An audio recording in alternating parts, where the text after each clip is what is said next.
Us this evening from New York City, Lloyd Constantine. How are you? Fine. How are you, Liz? I am well. It's been a long time, so it's good to see you. I just want to talk to you briefly about a quote that you have today in the New York Times, which is pretty much criticizing Andrew Cuomo for handing off his investigations of David Patterson to the former Chief Judge Judith Kaye. What made you say, you said this is his job. You're the chief legal attorney of the state. You may not want to do this, but it's your job. You think he did this for political reasons? I think he did it for reasons of political expediency and having everything to do with his future and very little to do with his responsibility as the Attorney General. It was part of a much broader interview that I did with the Times. That was what they chose to quote, but I talked about his overall stewardship of the Attorney General's office, and I talked about the Troopergate investigation as well, but that's what they quoted. Well, I was just going to get to that. This isn't the first time, actually, that you've been critical of Andrew Cuomo. You were critical of him previously in the Troopergate investigation, which you thought, did you think he rushed to judgment? And again, that was political? Because at the time, many of us believed that he was going to probably, or maybe, primary Eliot Spitzer for the governorship. Yeah, well, I wrote about this at great length in the book that I did, which is called Journal of the Plague Year. And I'm sorry, Liz, but no, but have at it, Lloyd. It's all good. And Troopergate was a big portion of that book, and I went into great detail with the tremendous failings of many of the, indeed all of the government investigations of Troopergate, and in particular, Andrew's investigation of Troopergate. There was a rush to judgment. Many things that should have been done were not done. He basically abdicated on one half of the investigation, which was the part about the alleged misuse of state resources by Senator Bruno. So that was a very, very badly flawed investigation. And all of the flaws, I think, go back to the same place. They all had to do with the investigation being done in a manner which served Andrew's political interests and his political future rather than his responsibilities as Attorney General. So I think both with respect to that investigation and his abdication in the investigation of Governor Patterson, I think that his own interests and political expediency dictated what he did. I must say that, in other respects, I thought he was a pretty good Attorney General, but in those two big marquee investigations of sitting governors, I think he failed, very, very miserably. Now, I'm familiar with the book because I make a cameo appearance in it, and we will get back to it in a second, but just before we leave it, in terms of Andrew Cuomo, first of all, how well do you know him? Do you speak to him at all these days? Because I know that there was considerable tension between the Spitzer camp and the Cuomo camp back in the day. I can't say that I know Andrew really well. I first bunked into Andrew when I was working for Attorney General Abrams, and Andrew was working for his father, Governor Mario Cuomo. So we had dealings that go very, very way back. But in more recent years, I had some exchanges with him. He actually asked me at one point to be fairly senior in his transition when he was elected Attorney General. I don't think it was a real serious offer, but it was a compliment, because at the time I was already chair of the Spitzer transition. But so at that point, we had a number of conversations. I rendered some advice. We had a couple of meetings when Eliot became governor and he became Attorney General, and I've seen him from time to time, but it's not a close relationship. And when he became Attorney General, I wanted him to do the best job possible, and if he becomes governor, I will hope and pray that he is a great governor. So I have nothing personally against him, but I do feel that, again, with respect to these two very important investigations, that he failed miserably, and I think it was all because of political expediency. So to the extent that he's running for governor because he was the intrepid Attorney General who, investigated two sitting governors, in one case he refused to do it, and in the other case he did a very, very bad job, and it was all about him and very little about his responsibilities. Okay, you were part of an administration, and before it imploded because of Elliot Spitzer's prostitution scandal, it had a number of other problems, not just Troopergate, but the governor at the time and his difficulty in dealing with the legislature, which is something that Andrew Cuomo says now that he thinks he's going to be able to do. He either will do it because he wants them to come along and they'll negotiate with him, or he'll do it by, he suggested maybe there will be a Moreland Act commission and he'll investigate them all to try and beat them into submission.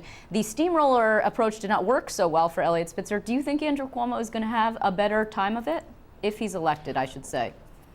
I certainly hope he'll have a better time of it, and I suspect that he will have a better time of it. You know, the name of my book is Journal of the Plague Year, so it wasn't a happy 14 months, and the relations with the legislature could not have been any worse. So I expect that with the benefit of that example, that Andrew will do a significantly better job than we did in our administration. Things were turning around towards the very end of the Spitzer administration, and we were on the upswing. But I certainly hope and expect that Andrew will do a better job than we did during that administration. You know, Elliot Spitzer has been actually quite critical of Andrew Cuomo. He said on CNN, he called Andrew Cuomo nasty. He said that he was, you know, a very aggressive, politically the nastiest guy in the business. Do you share that view?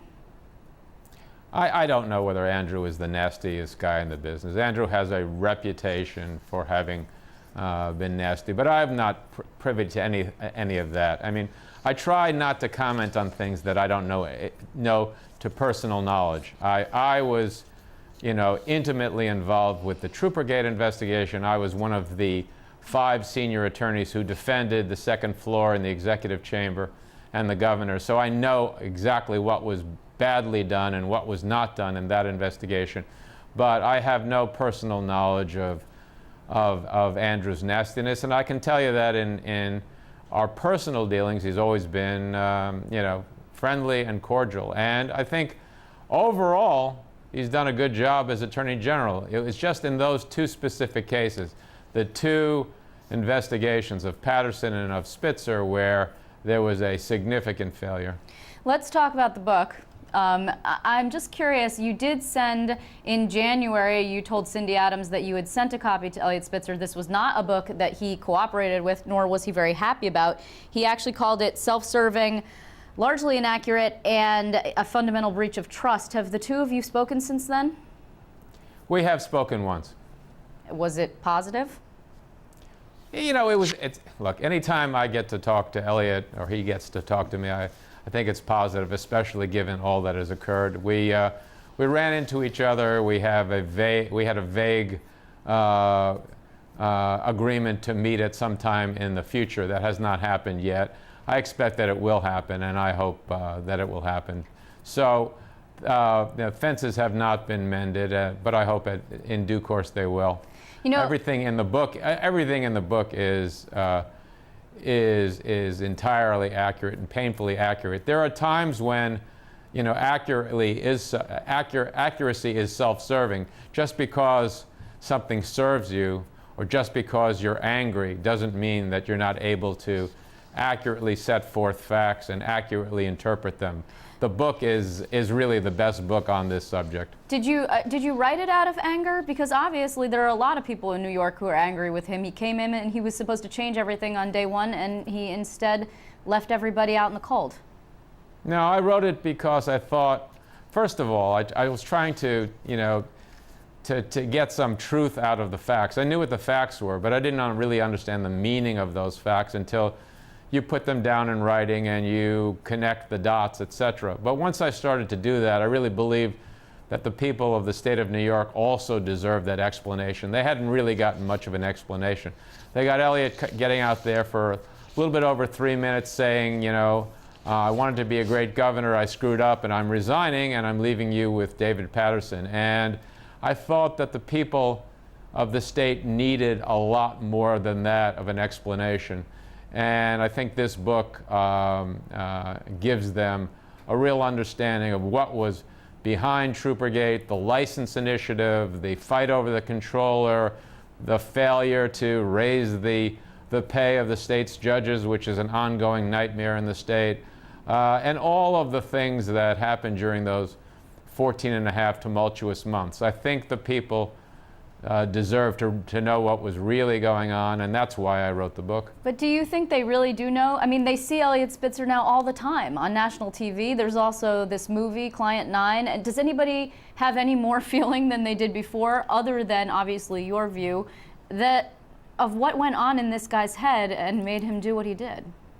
You know, Liz, I haven't gotten my royalty statement on the book for this quarter yet, but for everybody who's actually read the book, not the people who just bought the book, but everybody who has read the book understands, I believe, what went on. That's a relatively small number of people, and very knowledgeable people who have read the book have said, okay, now I understand, and my God, you have captured some of the despair and the disappointment that I felt in that administration as well. So, and the fact that Eliot's on TV, I certainly, look, I'm watching Eliot on TV. I hope his show is a success. He's a brilliant man.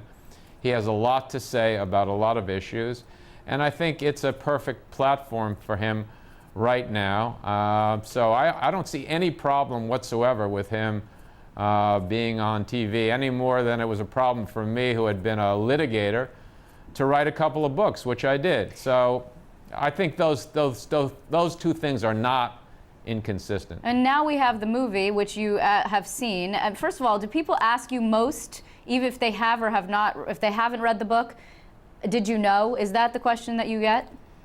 That's the first question I get, yeah. Did you know about all of this? And the answer now is I didn't. The answer I gave to Silda Spitzer when she asked me is I didn't. The answer I gave to my wife is that I didn't. And the answer in the book is that I didn't. No, I didn't know about this. What did you think of the movie?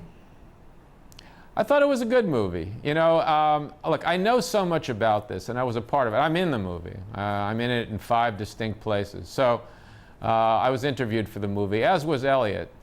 You know, when you know it as well as I do, and frankly, when you know it as well as you do, you will see shortcomings in a movie like this. But for a general audience, I think it's a good movie, by and large, truthful. Certain things are left out. The overall picture of Eliot as the Attorney General is very well developed. The overall picture of Eliot as governor is underdeveloped, and that was one of the criticisms I had of it. But overall, I think it's a good movie, and I think Alex Gibney is an excellent movie maker, and it will be, you know, entertaining though painful, I think, to most people. You know, that's the main criticism of it, is that it paints this very sympathetic picture of him, entertains some of the conspiracy theories about people who are out to get him, highlights the areas that he likes to highlight, which of course is the high point of his career in the Attorney General's office. The governor's, before he even got to Troopergate and all the other problems you highlighted, the license for illegals fight, of course, that came before everything, and it was really a phenomenal failure. But I guess, you know, having set the state back on its heels, my parting question to you is, from the Spitzer administration, that is, do you believe that the state can be saved going forward? I certainly do think the state can be saved. I do think that we had, and Eliot had, an amazing opportunity, a mandate from the people to save the state, and we were well positioned to begin that process and to move it forward. We failed, and it wasn't just Eliot. The entire administration